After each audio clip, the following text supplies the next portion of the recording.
یہ جو میں درود پاک بھیجتا ہوں درود اور دل میں خیال گزرا کہ خواجہ صاحب کو بھی اس کی خبر ہے کہ نہیں.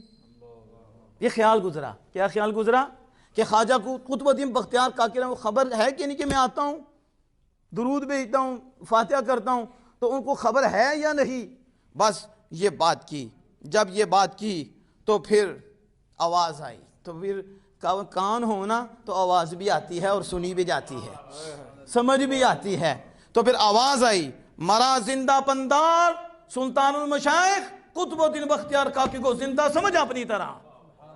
مرا زندہ پندار چون خیشتن، جیسے تم زندہ ہو ایسے ہی قطب الدین کو بھی زندہ سمجھو، ایسے ہی زندہ سمجھو. اور میں من آیم بجاں گر تو آئی بطن، تم جسم سے آتے ہو تو میں جان سے آتا ہوں. اے خواجہ مجھے زندہ سمجھے اپنی طرح، آپ جسم سے آتے ہو میں جان سے آتا ہوں.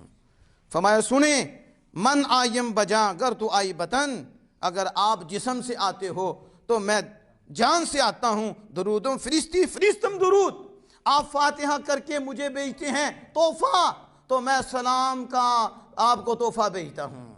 آپ کی طرف سے مجھے تحفہ آتا ہے، میں سلامتی کا تحفہ بھیجتا ہوں. میں آپ کو بھی سلام کرتا ہوں.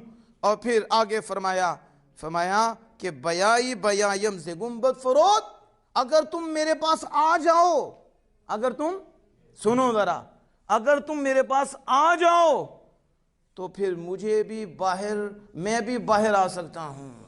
میں بھی، اگر تم میرے روضہ پاک کے پاس آ جاتے ہو تو پھر میں بھی باہر آ سکتا ہوں، میں بھی باہر. لیکن پھر قیامت آ جائے گی اور دوسروں کی شامت آ جائے گی. یہ بات عام نہیں. خواجہ نظام الدین اولیاء رحمہ کے متعلق کون لکھ رہے ہیں؟ میر عبدالواحد پیر کرامی. میں نے پہلے کہہ دیا کرامت سمجھ میں نہیں آتی. جب غلاموں کی یہ شان ہے تو آقا کی شان کا عالم کیا ہوگا؟